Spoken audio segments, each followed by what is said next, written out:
Aloha to the Mat4yo. Yo, it's Mat4yo. The legendary cipher just got posted. I told you I would wear this shirt on a special occasion, and that just happens to be today. I'm representing Generation 7, and instead of talking mostly about the video today, I'm actually just going to show you clips of me writing and recording my segment for this video. So you're actually going to get a behind-the-scenes review of my verse before and while it was made instead of after. Yo, it's Mat4yo, and I'm coming to you from the past. This is before I have even written my verse for the Legends cipher. I have just been tapped to play Generation 7, and I'm trying to document my approach. This iteration of Generation 7 is different because there's not that like tribal island energy when it comes to the legendaries. You're actually talking about these ultra beasts from outer space. So my style doesn't have to conform to that. And also, I think it's more appropriate for me to not start my verse by saying aloha to the alola. I want to switch it up. It's been done so many times, and lucky for me, the word is a greeting that also means goodbye. So before I do anything, I know that that's how my verse is going to end. I usually go in with my ideas first and write around my ideas, but I've done so many of these cipher verses at this point, I want to do this one a little bit differently, so I'm actually going to allow a blank flow to guide my writing as opposed to the other way around. And I'm just going in for the first time, whatever comes to mind.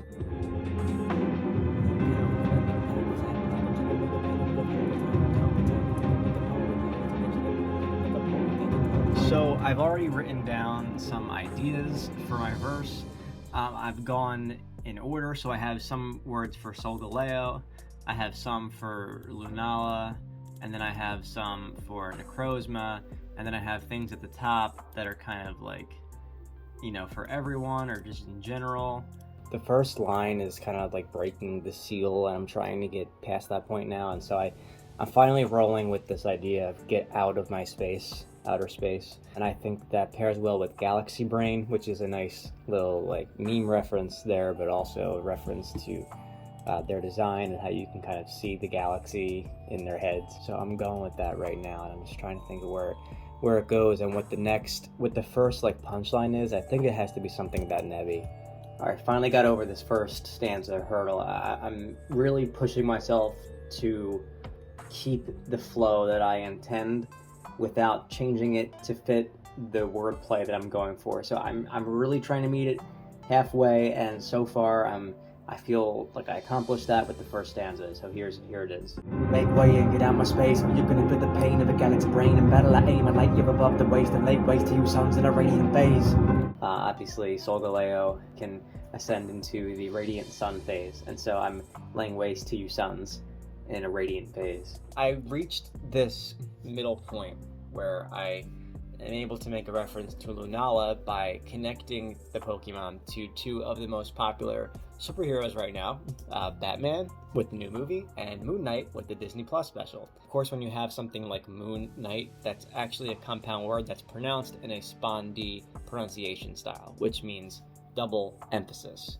Moon Knight. It's a bold statement and it requires double rhymes. So you have a choice now. Do you keep rolling with this or do you completely change it? And I'm trying again. I had something else written. I had something like, I'm an amalgamation of alchemic equations pulled right out of the Matrix. Like, it was just too similar to the beginning and didn't change a lot. And I really, like, I'm going back to the beginning here. I'm trying to make something that sounds different and sounds catchier than the stuff that I typically put out.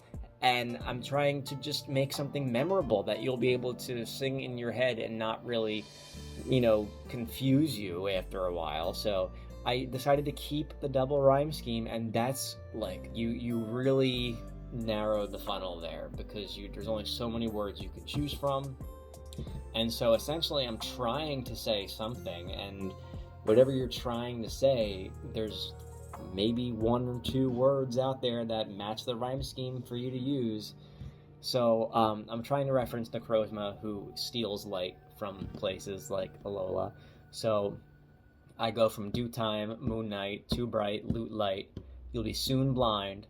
Necrozma is called the Blinding One. And the other tricky part is I need to make this Nebby line. It's one of the first things I came up with. It has to be here, and so I do this thing where I do an A, B rhyme scheme. So you're trying to make symmetry here, and you're really limiting your not only your vocabulary choices, but also the type of sentences that you can form, because all those moments of emphasis have to be in the same place.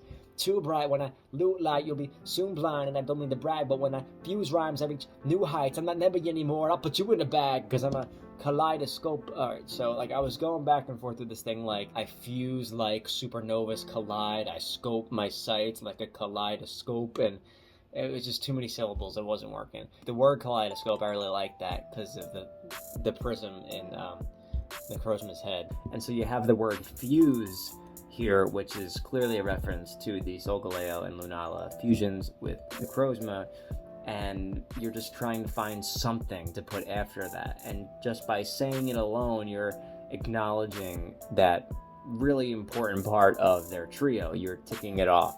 I also decided to say new heights, not just because it's a recognizable compound word, but also because that dragon version of Ultra Necrozma is just outrageously tall, like a skyscraper. And fun fact, its size makes it the tallest psychic type. This is a turning point. You're trying to reach that rhyme of Alola, which is almost another Spondy, Lola, right? I decided to keep the Supernova thing, but I changed it to Ultra Nova because Ultra is the word that keeps getting thrown around in these games. The remakes were called Ultra Sun and Moon, so I'm not a Supernova, I'm an Ultra Nova, because Pokemon keeps using Super Mystery Dungeon, Mega Evolution, Ultra Beast, you know, so I'm just the next Ultra thing, you know? So I'm using, like, Totem Pole, Vacation, like, I'm pulling from the region, and I'm using words related to it to fill these tiny little gaps that I have where I could really say anything. It's like, what do I pull from without starting a new, bigger set piece, a bigger reference, right? All right, I think I can dig it. I'm gonna go record now. Yo, listen. Make way and get out of my space, or you're gonna feel the pain of my galaxy brain. A battle I aim a light year above their ways and lay waste to you suns in a radiant fade. The kind Galileo finds with a naked eye. So relay the tactic put the steel to your mind, and you get sun-centered and greeted in due time. And the beast that caused the Batman in the Moon Knight. Too bright when I moonlight, you'll be so blind that I don't mean to brag. But when I use rhymes, I reach new heights. I'm not Nebby anymore, I'll put you in a bag. Cause I'm a kaleidoscope, ultra nova, top of the totem pole. And it looks like your little vacation's over. So aloha to the Alola. So now that the main vocals are recorded at this point, I can't promise I won't go back and redo them once I put this away for like an hour and listen to it again, but I gotta move on, so I'm on the backup vocals part. And so what I'm looking to do is accent my main vocals by performing at either a lower or higher register than the one that is on the main track. So if I say the line like, a beast that calls the Batman in the Moon Knight, in the main vocal, I might go over that with a backup and say, beast that calls the Batman in the Moon Knight.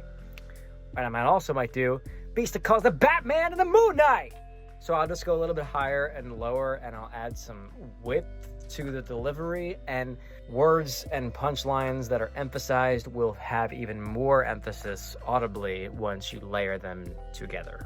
A beast that calls the Batman in the Moon Knight. Alright, so in my opinion, I think this is one of the more solid ciphers that we've seen in recent memory. It has such a strong start, the casting is phenomenal, and everybody feels like they understood the gravitas of portraying legendary characters. Anyway, I hope you enjoyed seeing some behind-the-scenes action. That's all I really had time to produce this time around. But please look forward to more ciphers, of course, featuring yours truly, more Pokemon songs on the way, and make sure you follow me on TikTok, where I'm now producing more frequent but also short form content that I do find time for, and I think that I'm going to have some fun over there, so make sure you join me. I'm Mat4yo, and aloha to the Alola. Player 2, Yukimoto!